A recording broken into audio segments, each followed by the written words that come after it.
Hunters, welcome back to a quick update video. We got some news on Rise today, so I thought I'd take this chance to share my thoughts and hopes for Sunbreak. First off, I'm kind of actually impressed that Capcom has kept the new monsters kind of under the hush-hush. I actually expected more spoilers from today since we're only a couple weeks away from Sunbreak. But they did a good job in my opinion. Now this might just be me as someone who doesn't like spoilers from hype trailers, and I'm also the person that doesn't watch movie trailers. But anyway, let's grab a wire bug, guys, and let's jump on into the new stuff, shall we? First up, Malzino, the flagship vampire-like monsters that we got teased about a few months ago, and they finally talked a little bit more about him. As we suspected, he does indeed have vampire-like traits, and the one skill that he described today is his ability to suck energy from monsters and hunters. Blood Blight is the status effect that's going to be cast onto you, and if you succumb to this, you then have to fight Malzino for your life force. Now it really just appears this fight is really just you need to constantly damage him before a timer runs out, but if you don't get enough damage in time, Malzino steals that life force and boosts himself into sort of a frenzied or super state.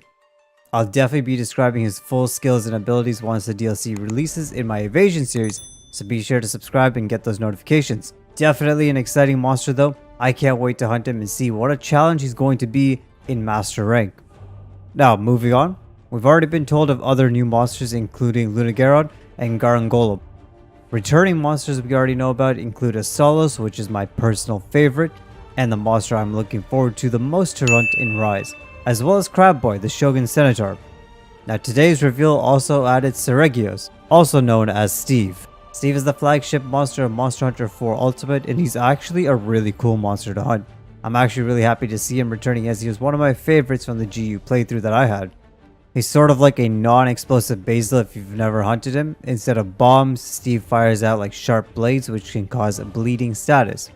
Now there hasn't been a lot of monsters that induce bleeding in Rise as of yet, but it appears this seems to be the theme with Sunbreak, prioritizing this status with monsters like Seregios, Lunageron, and probably Malzino as well. So it'll definitely be something extra that we have to keep in mind.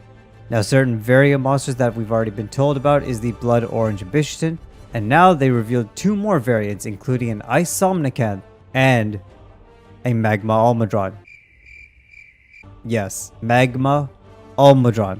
This is fine. It's all fine. As if we weren't already suffering enough from regular Almadron and all his freaking mud balls, man. Now we gotta get like flaming hot mud balls thrown at us. Like, man, he's gonna be such a pain. But for all of his pain, I am absolutely certain he's gonna be very stunning because the magma glowing parts on his body are going to look very, very cool. So that's it for the monsters. Let's talk about some of the other news that got dropped today. Probably the coolest and probably the most controversial topic from today's reveal is going to be the switch skill swap. Now this is a neat feature, and while it's not the way I was expecting them to implement more skills, I think it'll be a very interesting feature for the community to do some crazy combos. The swap allows you to, well, swap between two predefined sets of switch skills. So you set them up before the hunt, and then during the hunt, a quick animation allows you to swap. Now from the trailer, it seems like there are two options. You can either swap skills while standing still, or you can use something known as the swap evade, which as it sounds is going to swap skills while evading any monster attack. It's going to make the transitions very smooth, and we're going to see some amazing switch skill combos come out of this. Now also from this reveal, it is quite clear that we are getting a couple more switch skills, and we will have access to 5 skills instead of the current 3. Now, I'm not 100% certain, but from today's reveal, it seems like we will finally be able to change that previously permanent wire bug skill, which is hella exciting. By this, I'm referring to the issue that certain weapons had permanent wire bug skills, which people just didn't find useful and wanted to swap out for the other wire bug skills, but we couldn't. Meanwhile, in another slot, you had to choose between 2 useful skills, which was a pain. In today's trailer, they show that the Serene Pose, which is the quote-unquote permanent wire bug skill of Longsword, now has a switch skill slot, meaning that there will be an alternative option to this skill slot. Now on the other hand, this does make it clear that we're never going to be able to assign 2 skills that share the same slot. But this swap feature seems to be Capcom's compromise here, where instead of just having both available, you will have to time when to swap to use the other switch skill that you couldn't use before because one was just so much more useful or comfy. So I think it's a good compromise here, and I'm glad to see options are being provided for the currently permanent switch skills, but I can't say with certainty this feature is probably going to be OP as hell and broken like anything.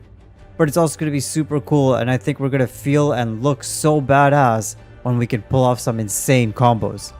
Now, my opinion has always been that Rise is one of the most flexible and comfiest Monster Hunter games, and the addition of this swap just adds to that. It's really going to let hunters play and choose, well, more so choose the playstyle that you want to play, which I'm a big fan of.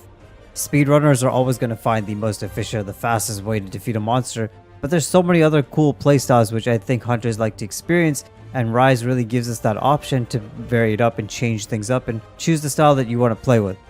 I'm very curious about what you guys think of this feature, so please let me know in the comments below. I want to see if you guys also are hella excited for this, or do you guys feel it's going to break the game, or maybe both.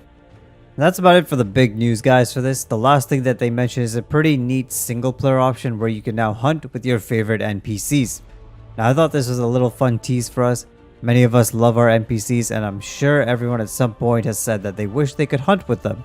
Waifus and husbando hunters are now available to join you. For me, more than anything, I'm just glad they can Wyvern ride, so I don't have to anymore. So those are the big highlights, and we have Sunbreak coming up in just a couple short weeks here. I'm hella excited, and I hope you guys are too. I'm looking forward to hunting some new monsters to learn, and a new area to explore. Truth be told, my favorite part of Rise was the first time I played it when I had to explore and level up to gain new skills. With Sunbreak, I feel we're going to get to experience that again, and I couldn't be happier. So yeah, be sure to subscribe for more information, guides, and tips, guys, from Monster Hunter. Until next time, stay safe, be happy, and keep hunting. Scott Sensei is out.